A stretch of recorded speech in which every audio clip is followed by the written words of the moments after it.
Çok ocaklar yıktım, yerin yok dünyada. Nereden çıktım? Çok canlar yaktım. En karını gelince Ses deneme, ses. 1, 2, 3.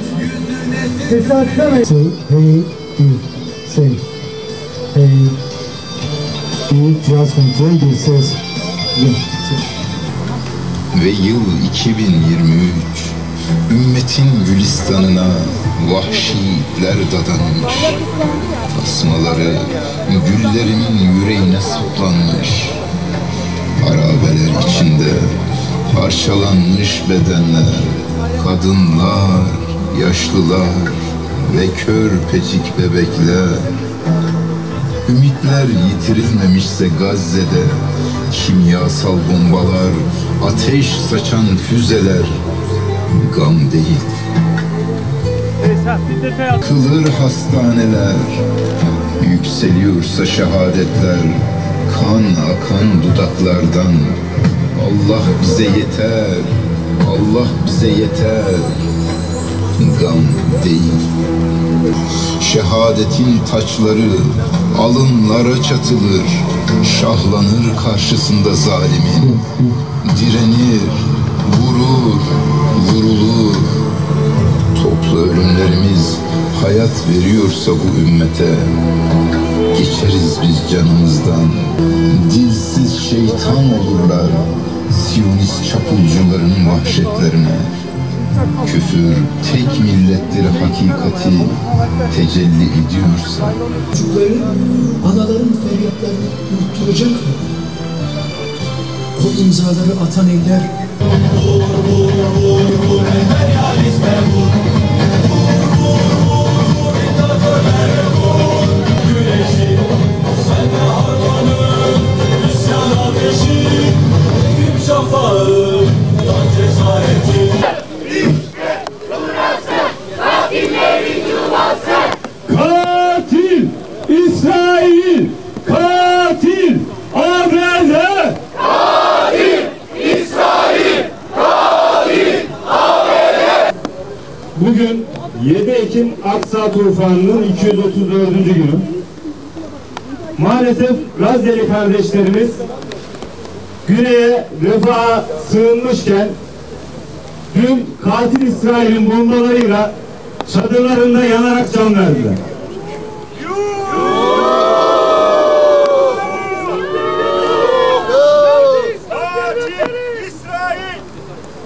Yüzlerce kardeşimiz dün bombaların altında çadırlarında yanarak şehit edildi. Değildir. İsrail bir terörist ülkedir ve meşru bir ülke değildir. Türkiye'de İsrail'i tanıyan ilk Müslüman ülke olma ayıbından kurtulmalıdır. 1949 yılında biliyorsunuz Bakanlar Kurulu kararıyla tanınmıştı İsrail Devleti. Bu karardan vazgeçmeliyiz artık. Bu kararı çekmeliyiz. İsrail'e bu tür yaptırımlar yapmadığımız müddetçe de bu soykırımdan vazgeçmeyecek. Bugün, dün olduğu gibi bugün de soykırımın tüm bileşenlerini, tüm maddelerini ihlal etmiş soykırım sözleşmesinin bir devletten bahsediyoruz. İsrail'i durdurmak için İsrail'i yalnızlaştırmak zorundayız. İsrail'e giden hava sahasını, kara sahasını, deniz sahasını, limanlarımızı kapatmak zorundayız. Ve dediğim gibi İsrail'i tanıma kararımızdan vazgeçmeliyiz. Aynı zamanda sadece İsrail'i değil, İsrail'e uygulamış olduğumuz bir takım yaptırımları Amerika Birleşik Devletleri'ne de uygulamadığımız müddetçe İsrail katliamdan vazgeçmeyecek. Çünkü Amerika arkasında duruyor. Katliamın bir numaralı sorumlusu İsrail'in yanında Amerika. Devlet değil terörist, katil İsrail. Devlet değil terörist, katil İsrail. Türkiye'yi bu ayıptan kurtarın. Bununla birlikte soykırım ve katliam hala devam ediyor. Bugün burada Amerikan elçiliğinin önünde toplanmış olmamızın bir amacı ve gayesi var. Bu soykırımın ve katliamın bir numaralı destekçisi Amerika'dır. Bizler sivil toplum kuruluşları ve vatandaşlar olarak da aynı şekilde Gazze'de katliam son bulana kadar Amerika'yla askeri, ticari tüm ilişkilerin kesilmesi ve bu büyükelçilikte bulunanların bugün itibariyle buradan Amerika'ya geri gönderilmesi talebimizi iletiyoruz. Bismillahirrahmanirrahim. Aziz Müslüman kardeşlerim, hepiniz bu anlamlı etkinliğe hoş geldiniz. Allahu Teala bu etkinliği İsrail'in kahru perişan olmasına vesile kılsın inşallah. Allahu Teala bu etkinliği ve sizin hassasiyetinizi kardeşlerimizin zaferine vesile kılsın inşallah. Değerli kardeşlerim, bugün her şeyin ayan beyan ortaya çıktığı bir dönemdeyiz. Adalet Divanı'nın dahi İsrail'in bir Siyonist devlet olduğunu, Siyonist çete olduğunu kabul ettiği bir süreçten geçiyoruz. Bugün bütün dünyanın kabul etmek zorunda kaldığı bir Siyonist katliamcı işgal çetesiyle karşı karşıyayız. Ve bu uluslararası hukuk normlarına göre, uluslararası normların tamamına göre de kanıtlanmış bir durumdur. Öyleyse devletlerin müesses nizamı niçin vardır? Dünyada kurulu olan müesses nizamlar niçin vardır? Böyle net bir şekilde hukuki anlamda da katliamcılığı ispatlanmış bir çetenin aleyhine atılacak adımlar, katliamın durdurulması için yapılacak adımlar, atılacak adımlar niye atılmıyor? Neyi bekliyoruz? Bugün bütün dünyanın gözü önünde işlenen bir katliam varken Türkiye, diğer İslam ülkeleri ve bütün dünya ülkeleri niye gereken adımları atmıyorlar? Halen şüphe mi duyuluyor? Birleşmiş Milletler, NATO, İslam İşbirliği Teşkilatı, Körfez İşbirliği Teşkilatı, Şangay ve dünyada ne kadar müesses nizam, yapılanma, platform varken bugün Dünya Uluslararası Mahkemesi'nin dahi soykırımını kabul ettiği ve tedbir alınması gerektiğini ortaya koyduğu bir süreçte niye bunlar harekete geçilmiyor? Öyleyse bütün bu müesses nizamların varlığı boştur, beyhudedir ve hepsinin insanlığa hiçbir katkısı yoktur. Sadece insanlığın sırtında birer yüktürler. Eğer insanlığı adaleti merkeze alan bir anlayış ile bunlar kurulmuşlarsa bugün tam bunların harekete geçme zamanıdır. Eğer bugün harekete geçmezlerse bundan sonraki süreçlerin hiçbirisinde bunların harekete geçmesine de insanlığın ihtiyacı yoktur. İnsanın ötede çocuklar ölüyor. Az önce kardeşimizin de ifade ettiği gibi bugün bütün İsrail'i tanıyan devletlerin tamamının tanımalarını geri çekmeleri, böyle bir devletin yokluğunu kanıtlamaları gerekir. Burada bir kez daha hepinizin huzurunda ve medyanın önünde biz de söylüyoruz. O çeteyi kabul eden, tanıyan ilk devlet olan Türkiye'nin bütün dünyaya öncülük ederek tanınmasını geri çekmesi ve katliamın durdurulmasına destek vermesi lazım. Bugün Türkiye bunu yapmıyorsa, bugün Türkiye bu adımı atmıyorsa bilsinler ki toplumumuz bundan rahatsızdır. Toplumumuzun vicdanı bunu kabul etmiyor. Toplumumuzun vicdanı Siyonist işgal çetesiyle yapılacak hiçbir ilişkiyi asla kabul etmiyor ve etmeyecektir. Bu nedenle için yaşasın cehennem. Güçlü bir şekilde burada çağrımızı yeniliyoruz. Türkiye yönetimi ve yetkilileri toplumumuzu bu utançtan bir an önce kurtarsınlar, geri adım attırsınlar ve tanımayı da geri çeksinler ki bütün dünya Müslüman ülkeleri ve diğer ülkeler örnek teşkil etsin, aynı yolda yürüsün ve bu terör şebekesini mahkum etsin. Bu vesileyle hepinizi Allah'ın selamıyla selamlıyorum. Bu kutlu programın, bu anlamlı etkinliğin hayra vesile olmasını diliyorum. Teşekkür ediyorum. Devlet değil terörist, katil, İsrail. Devlet değil terörist, katil, İsrail. Susma, haykır, soykırıma hayır. Susma, haykır, soykırıma hayır. Bu anlamda platformumuza ilk günden beri destek veren Memur Sen Genel Başkanı Ali Yalçın ağabey de aramızda. Ali abimize de mikrofonu veriyoruz. Buyurun. İnsanlığın sesini tüm kamuoyuna duyurmak için her defasında nöbet başında olan çok kıymetli basın mensupları. Öncelikle hepinizi saygıyla, muhabbetle selamlıyorum. Her günü işkenceye, her geceyi kabusa çeviren İsrail'i şiddetle lanetliyorum. İsrail'e destek veren ve bugün burada önünde bulunduğumuz ABD Büyükelçiliğinde dışarıdaki insanlar ne diyor diye kameralar üzerinden bizi izleyip odalarında bizi dinleyen ve onları destekleyen haysiyet yoksunu ABD yetkililerini de şiddetle kınıyorum. ABD Ankara'dan defol. Katliamların başladığı günden bugüne kadar dünyanın her yerinde insanlık nöbetini sürdürüyor. Üniversitelerde öğrenciler eylem yapıyor. Akademisyenler sesini yükseltiyor.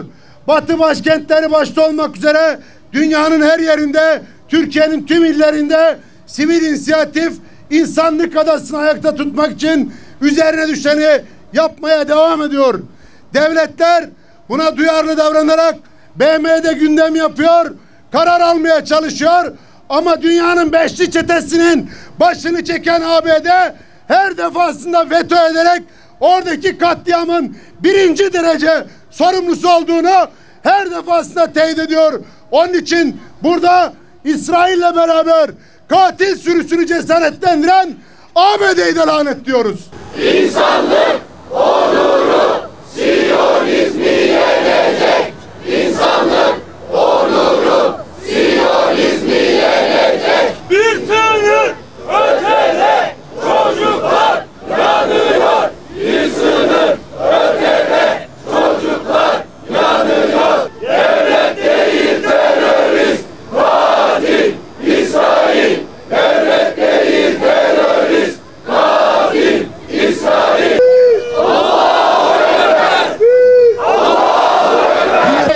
Kahrolsun ABD, kahrolsun onlara destek veren tüm çete diyorum. Hepsinin canı cehenneme diyorum. Gazze halkı yalnız değildir. Gazze halkı yalnız değildir. Denizden denize özgür Filistin.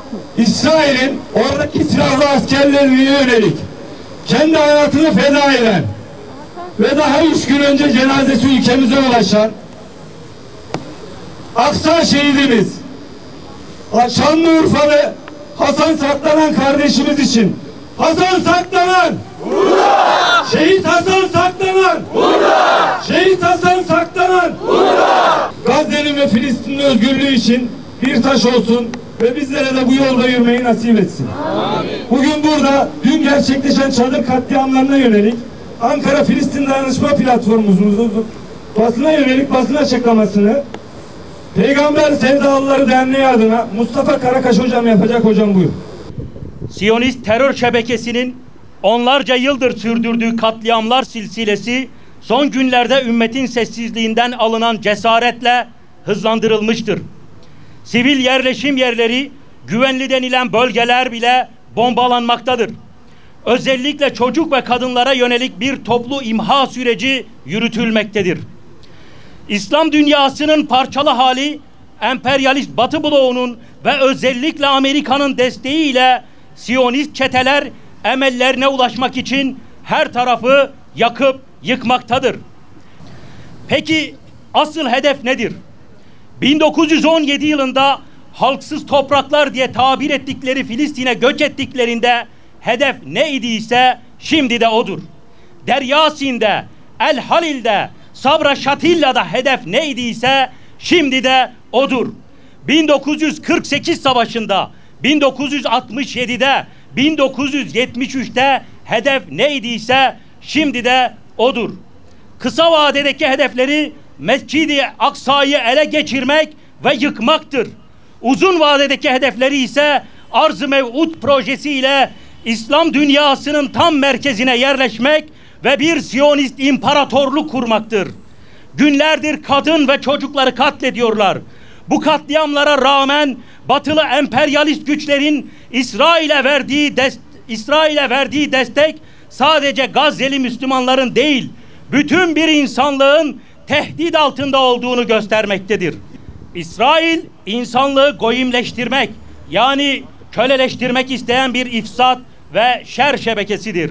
7 Ekim kıyamı bu zehirli yılana karşı, bu ura karşı, bu köleleştirme girişimine karşı Filistin İslami Hareketi'nin başlattığı soylu bir direniştir. Dünyaya dar çerçeveden bakmayan herkes Filistin halkının direnişinin haklı ve yerinde bir direniş olduğunu idrak eder. Hamas 7 Ekim'de sadece İsrail'i değil, tüm emperyalist Batı'yı mağlup etmiştir. İman ve irade, imkan ve teçhizat üstünlüğüne karşı büyük bir direniş vermektedir.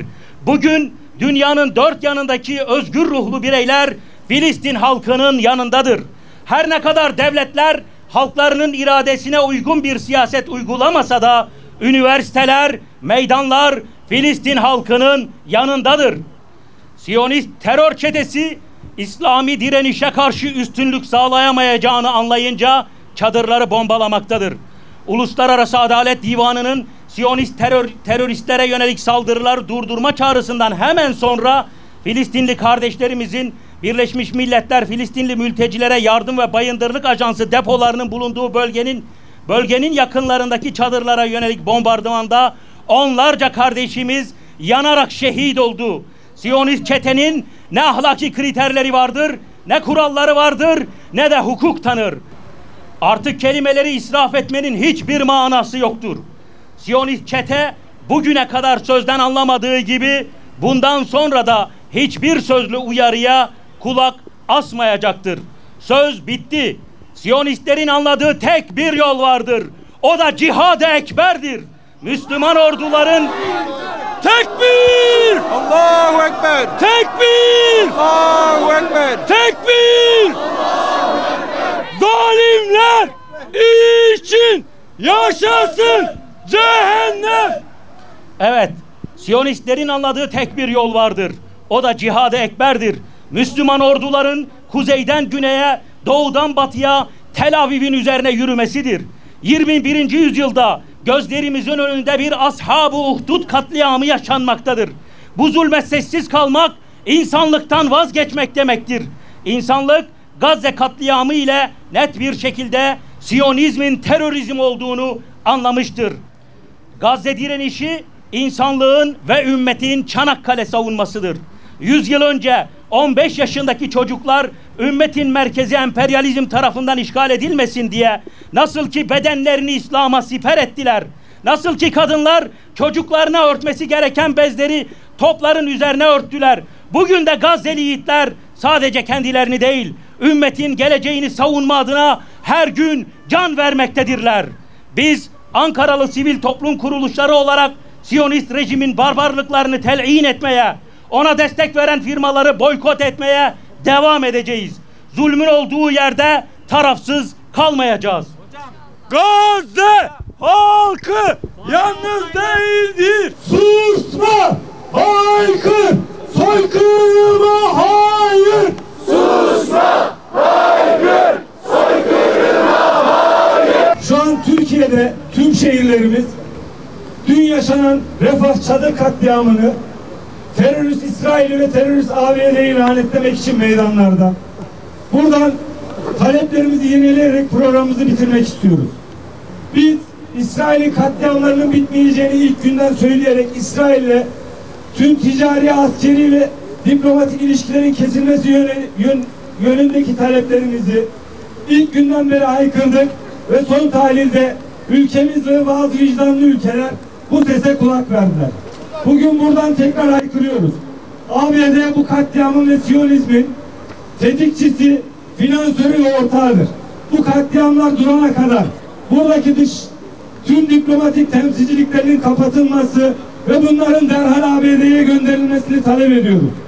Yine aynı şekilde İsrail'in ilk tanıyan Müslüman ülke olmamız ayıbını ülkemizin üzerinden kaldırılmasını ve devlet değil terör çetesinin artık ülkemizde bir İsrail devleti olarak tanınmaması talebimizi yineliyoruz. ABD Ankara'da defol! Katil ABD